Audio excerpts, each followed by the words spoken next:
So another week, another crazy episode of The Boys. Today we're recapping, reviewing, and breaking down Season 3, Episode 7, in where I feel like we have quite a bit to talk about. Obviously, the hunt continues for the rest of Payback. That facilitated a lot of context for Billy's past, and I've been talking about this all season long with the Temp V. What kind of side effects could it have? I don't think it's gonna look too good for certain members, but I'm also now, with those answers, given more questions about the fate of certain characters. And, of course, the reveal at the end. What would that mean with father and son teamed up like that, if that's the direction they're gonna go? So much to discuss. Would appreciate a like on this video. It really does help. Share this out there. If you're brand new here, we cover The Boys every week. We get into the in-depth breakdown, so hopefully today you'll consider subscribing to not miss out on the future ones. So right at the beginning, we have some damage control. We see that Starlight's been putting out some more Instagram stories, you will, for the really big following that she's got. I think it was around 190 million of them that we saw later on in the episode. It's never going to get old for me seeing like an old Soulja Boy movie, because in this moment we see the legend watching one of them, one of the ones that he produced or something. You see Jensen Ackles just doing his thing. Oh yeah, and no pun intended there, but he was in the other room when Butcher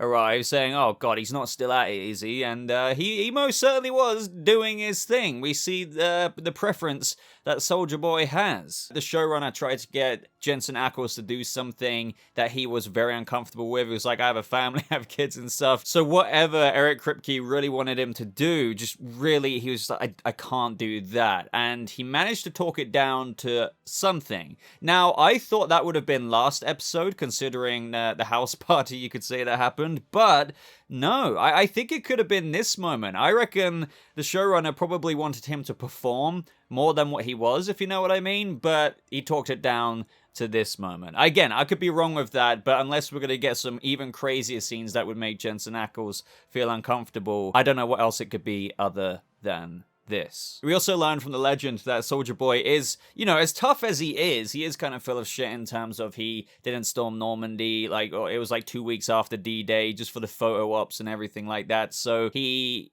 isn't as authentic as he likes to make himself out to be in terms of the perception of being America's hero back in the day, and still trying to live up to that image through telling the same lies, which, again, another thing we saw later. Huey confronted him with that, and yeah, it didn't end so well for Huey in that moment. So Mindstorm is quite paranoid. We get some more context that if, you know, you can hear everyone's thoughts, you would be as well, like buying all these rundown cabins all over the place. So Billy's having a hard time tracking him down. Like, it's gonna take weeks, and we find out that he's bipolar, and, you know, Huey comes up with the idea of, like, cross-referencing some lithium with local pharmacy. I still argue that would take quite a while. We finally get a Maeve scene. I've been wanting to see more of Maeve, and this was quite an interesting moment because it just shows you even more of the depths that Homelander is willing to go to. You see how he did really weirdly, as we learned even before she was put away, care about her in his own twisted way. Like, he genuinely thought that they'd be going the stretch. But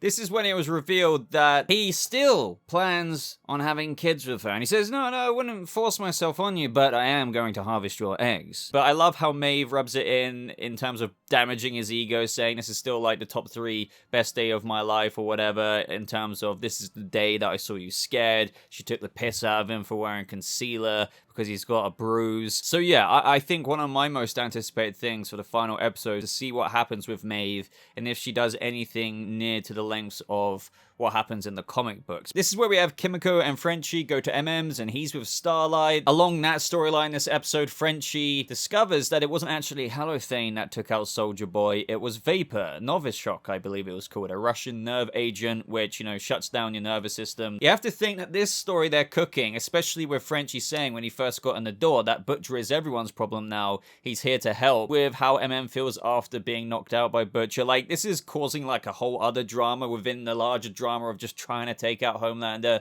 maybe even, you know, obviously trying to take out Soulja Boy for MM. So I am left wondering where things are going to go with that. Obviously, they're going to try and get a hold of this nerve agent to take out Soulja Boy. So will that actually happen? And will Soulja Boy be the threat that's reduced this season? And Homelander, as usual, comes back for season 4, season 5. Like, who really knows? Like, I think a lot of us are expecting, oh man, what if Homelander really gets taken out? But what if Jensen Ackles' character isn't going to be in the show for as long as we think, and thus the Homelander is still the top dog. I am very intrigued as to what they've got up their sleeve there, because there is a little inkling of a theory in my head now that I'm starting to lean towards actually probably being, if not maybe, near, if not successful, with taking out Soulja Boy. We also have another interesting part to the Kimiko and Frenchie storyline, or more in particular, Kimiko with her talking to Starlight. I did love how they got like the fat off bottle of whiskey that they were drinking, and it was Kimiko's first drink, but she says that she wants Compound V. She wants her powers back. At first I was thinking like really though? Like, I don't, I get that they're gonna come up with some angle for this, and I wanted it to be a good one, and luckily it really was for me. I don't see, again, it's such an easy thing to say, and it's probably what everyone says, but Kimiko is just adorable. It's practically impossible not to like her, and she'd already written down a little essay for her because she knew she would turn her down. But the very wholesome aspect as to why Kimiko wanted her powers back is because she realized that her problems weren't due to her powers. It doesn't make you inherently bad, it depends on the person who is using it, and she wants to use her powers to do good, to fight for the ones she loves. I think it's mainly credit to like the performances here. When we had that scene with Frenchie reading out saying, I almost lost Frenchie because I couldn't fight, I can't risk that again. Oh man, that got me. Now, I'd really love your thoughts on the next moment, because this is where they say, when we kissed, it was weird. Not because it felt bad, it didn't. But that's when Kimiko says, it's because we're more than that. You are my family now, I want to protect my family. So I'm not saying that I think that the romance is dead or anything, because, they clearly have a connection. They were slow dancing. I thought maybe they were going to have their kiss that what didn't feel weird this episode in this moment. But are they like, I'm not saying she friend zoned him, but if they're more than that, does that mean the romance is kind of taking a back seat for now? And that's why she was admitting that it was weird? Or like, is it still on the table, very much so, and she's just acknowledging that they're just like kind of even more than just a trivial romance relationship in their family? Does that mean they're still gonna definitely pursue that in the future or not? I mean, I don't know. Maybe I'm overthinking this. Back with Billy, Huey, and Soulja Boy. We keep having Soulja Boy throughout the episode hearing things. Soulja Boy does somewhat warn them that, you don't want to make eye contact with Mindstorm, and so Billy kind of does that, and he's put into a nightmare to the point of where, you're kind of in a nightmare coma until you basically just die of dehydration. And Soulja Boy said that really had Huey concerned. He tries to propose to Soulja Boy, look, let's try and get him to, wake Billy up, and then, we kill him, but he was just really adamant that, no, we're taking him out. That's when they come across a couple of people, a priest and a nun, I think it was, with a broken down car. This was a pretty hilarious scene because we had Huey kind of concerned about their lives, because we had Soulja Boy immediately kill the priest, saying that they're brainwashed. It did come across as extra paranoid to Huey, because as Billy and Huey were already expecting that he was hearing things that weren't really there, so was this like an extra level of that? But then it turns out that the nun jumped on him and tried to bite his neck. So I'm guessing that they were under the spell of Mindstorm, but technically you could argue that is just what the nun wanted to do after, a freaking priest friend died. Even though, obviously, the language wasn't really religious to use, you could say. Maybe at that point she just lost it and just wanted to jump and bite a chunk out of Huey's neck because her friend just got his head freaking blown off. But I guess we'll never know. Now, in this episode, around about this part as well, we get the continuations of Billy's nightmare and how he tried to protect his brother, the young Lenny, if you will, from his father, and he took the brunt of it a lot of the time. And you can see how that influenced his temper. I mean, he even, when compared to his father, got triggered to the point of where he started bashing the principal's head with a stapler or whatever it was. They paralleled that to even present-day scenes where Billy was just going so far with gunpowder, just the relentless punching. And then with Black Noir, we have animations coming to life, and this was a pretty spoony part to the episode, but it also provided a very interesting way to give us context into the past. We see Black Noir remembering through this animation. It's kind of like an animation flashback, if you will, that he really wanted this movie, and he somewhat confronts Soulja Boy about it, and basically Soulja Boy just wanted to be the top dog, the one in the spotlight, to the point of where he really put Black Noir back in his place back in the day. We have the other Payback members trying to say, like, calm down, man, calm down, but he absolutely knocks the living crap out of Black Noir, saying things like, you think you could be me? You're not a movie star. And it got up until that point of where we had the actual flashbacks, where we had Black Noir talking to Stan Edgar. This is the moment in Black Noir's life where he couldn't take any more abuse from Soulja Boy. They said that they had a replacement, a child, but they're convinced he'll be stronger than Soulja Boy and he can fly. So at this part I was like, oh, okay. So I mean, obviously this is what happened anyway, and we knew that. But then we see what happened to Soulja Boy, and what confused me about this moment is that it shows a different version of events than what we saw. And obviously amongst all those explosions and stuff, you can argue that this still very much so happened, and it is what happened. It's what Black Noir recollects, just in animated form, I guess you could say. And they basically all collaborated to take him down. Now, I'm not sure if this was absolute animation exaggeration, if you will, because we saw how Black Noir got his injuries to the point of where it was like bits of brain on the floor. But either way, the ultimate bottom line that confused me here is that why doesn't Soulja Boy remember this? At least that's the way they've kind of put it across, because when he went to see Crimson Countess, he was just like, I thought you were going to come back and save me. Maybe there's an argument to be made that when she put like the gas over his head or whatever it was that knocked Soulja Boy out, because it was her who did that, it was done from behind. The animated characters are also teasing that Black Noir has to finish what he started, so they are foreshadowing a little bit of a Black Noir versus Soulja Boy moment, and I'm wondering if that's going to be the death of Black Noir. Then again, with everything I was saying earlier, with Mother's Milk going up against Soulja Boy with the new Russian nerve agent, which can take him down. Maybe Black Noir will be helpful, and it will be like another collaborative effort, a team takedown of Soulja Boy, like just an unexpected one to MM at the time, saying, wait, Black Noir, you're helping? Now with the Deep this episode, things, were definitely still strange with his wife. She was basically learning that he has like another spot, I think, on a TV show or something like that. It's very, very big, so they have to prep, but she kind of gets talked out of it a bit, let's not do that right now, and they have a bit of fun, you could say. But he pictures something that really is, I think, subverted our expectations, because in an effort to spice things up, the squid comes back. She says she doesn't want to do that. It all ends up in a bit of a row with her saying that she gave up a year of her life for him. She's helped steer his career back. She basically calls him an idiot as well, and see how well you get on without me. So I think at the beginning of next episode or whatever, we're going to have some interesting questions offered to the Deep, maybe on a talk show or something like that, and he's just going to be absolutely clueless. And maybe even say something, because it wasn't scripted, say something that is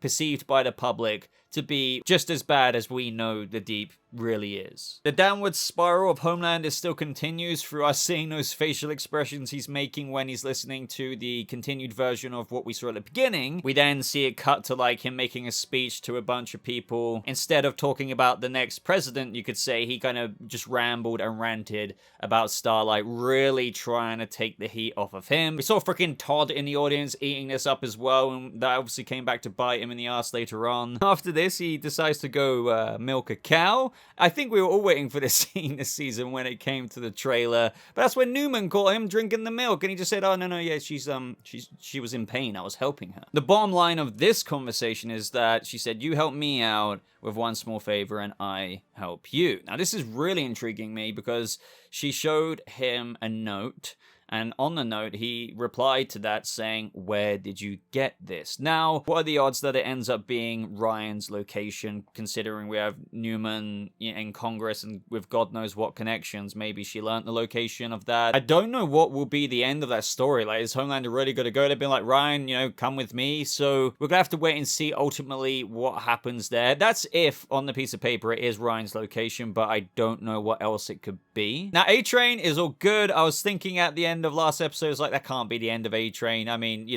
so he was in the hospital, and we have Ashley drop a bombshell.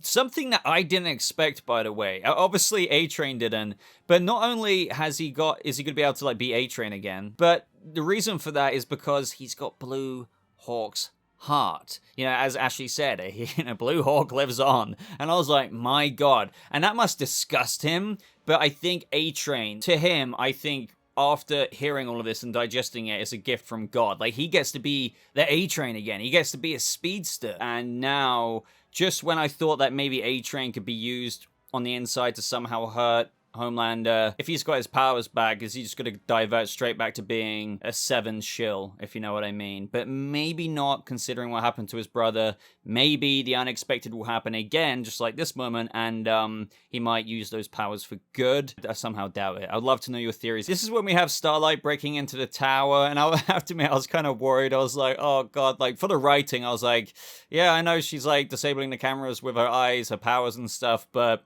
anyone would recognize Starlight. And more often than not, as you guys know, contrivances like that happen in a lot of shows, you know, movies or whatever. But no, it turns out that Homelander knew the whole time. And I was like, thank God. I was like, how could this, you know, really happen at the end of the day? And we learned that, like, Billy and Huey, my God, things aren't looking great. I thought something like this would happen. It's ever since they said it was a very dangerous thing to do, to take the experimental drug. There's hyper-accelerated malignant tumors, lesions. Eventually that gets you into a vegetative state, and then, you know, you die. Basically, it's lethal after 3 or 5 doses. And I'm pretty sure, again, correct me if I'm wrong, Billy's at least had 3. Huey, like, has Huey had 3?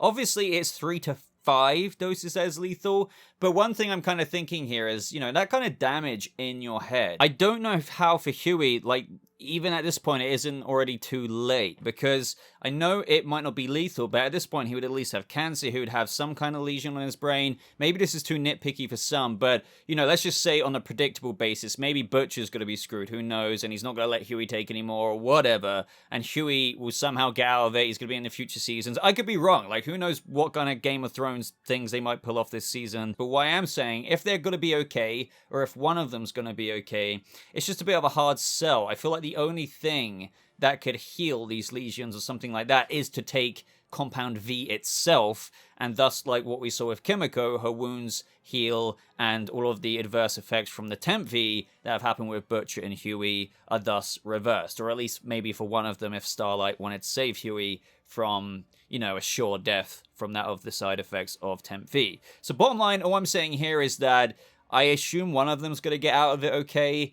But even then, if that person's going to be Huey, he's already had enough doses to the point of where, yeah, like, he wouldn't live much longer even if he did stop having it, because it seems that he does have some kind of tumory, malignancy kind of lesion-y thing going on as it is. Either way though, Homelander confronts Starlight and she basically live streams the whole conversation. And so, near the end of the episode now, we have Huey and Soulja Boy spot Mindstorm, and luckily Huey teleports Mindstorm out of there and manages to talk him around to waking up Butcher. Here we have Huey really, you know, still caring about Butcher and even acknowledging him as family. This goes hand in hand with the continued nightmares from Billy, where it's basically the end of it, where we have his younger brother who's now a teenager. Ultimately, the guilt that Billy feels over this, because, you know, he says that the barracks just wouldn't let him out. He didn't visit him for 6 months after he left, and he couldn't take what his father was doing to him anymore. But obviously the nightmare aspect to it had Lenny literally talking to Billy saying, anyone who's ever loved you, you end up getting them killed. You know, Becca, Lenny, and now Huey. And Huey, which is kind of true here, is the last person on God's green earth, he says, trying to stop you from being a monster. And he says when he dies, and he will. So I'm just thinking, like, I don't think Huey's gonna die. I mean, sure, this could be foreshadowing, but it's just too on the nose for then Huey to die. But then again, I don't want Butcher to die, and obviously he's had so many doses now, so unless one of these guys, and there's crazy theories, and I don't see why it would happen, but unless they actually take Compound V and it's successful, I don't know how they're going to get out of the whole Temp V situation. And so Butcher wakes up really, you know, apologetic. We have Huey saying, okay, where are we going? To Mindstorm, and that's where a freaking knife comes out of nowhere. Huey tries to stop Soulja Boy by saying wait, and he gets decked like 10 feet back, and I love how protective Billy was in that moment. He kind of flexed his heat vision, and that is when he exchanged some words that we couldn't hear, and he reacts like, what? That's impossible, and completely does a US agent, Falcon and the Winter Soldier style, shield bash into Mindstorm's head, my god. This is when we have Starlight call Butcher, warn him about the Temp V. In this moment, Butcher was gonna tell Huey about what he found out, but then he just kind of doubled down saying that, yeah, we're just gonna finish this job. Now, I don't think he intends for Huey to take more of it. It's gonna be one of those cliche things where they go to finish the job, but he doesn't let Huey take it. Maybe he does something similar to what he did to MM, but Butcher still takes it at his own risk, knowing that he's probably going to die. and basically kamikazes. The only thing I've got to say about this is that Starlight did say that she'd be calling Huey every 5 minutes or whatever.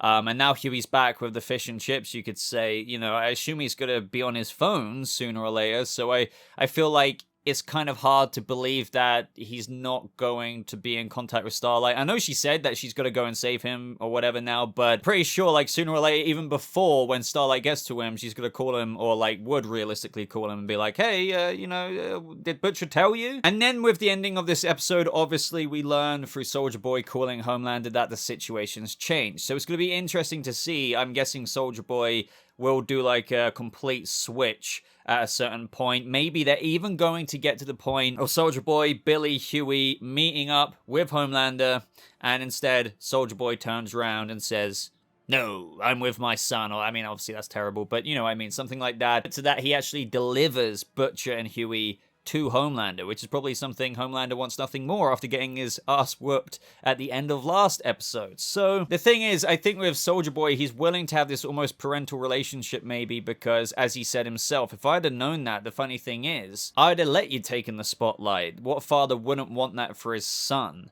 So I think, even though he doesn't know Homelander like a son, I think the bond or the mere fact that he knows that he's his son is important to him still, and something that he wouldn't want to kill now, obviously. So I am so intrigued as to where this is going to go from here on out. There's a lot of factors at play here, a lot of twists and turns. As I always say, like, adaptations aren't copy and paste, so definitely there's things that they can do in an innovative way that keeps us all on our toes as to guess as to what's happening in future episodes despite source material stuff. And then with this episode over, as I said, so many things to consider. What is going to happen with MM and Frenchie? Black Noir, like, are they really going to try to take down Soulja Boy? But then we also have Butcher and Huey, who have taken 10V up until the point of where, as I said, arguably, they both should be kind of screwed, even if one of them steps back and Huey isn't allowed anymore by Butcher. I still argue that he's going to have some treatment or something. Then our Soulja Boy and Homelander going to unite. Is that too predictable? Is Soulja Boy, is that going to be his weakness? And Homelander, despite knowing that that is his father now, still tries to kill Soulja Boy because he wants to be the one and only in the spotlight, so to speak, and doesn't want his father to ever have any recognition. Plus, at the end of the day, despite them being blood connected, to someone like Homelander, he might not even care about that. So many unknowns, so I'd love your theories down in the comments below. Overall, another enjoyable episode for me. Looking forward to seeing what you guys have to say. Let me know your finale predictions, of course. Like the video if you enjoyed it and you got to this point. Would really appreciate that. Do consider subscribing. I'm sure you'll enjoy other videos on this channel as well. But thank you so much for watching. I hope you all have a lovely rest of your day, and I'll see you boys and soups in the next video. Goodbye.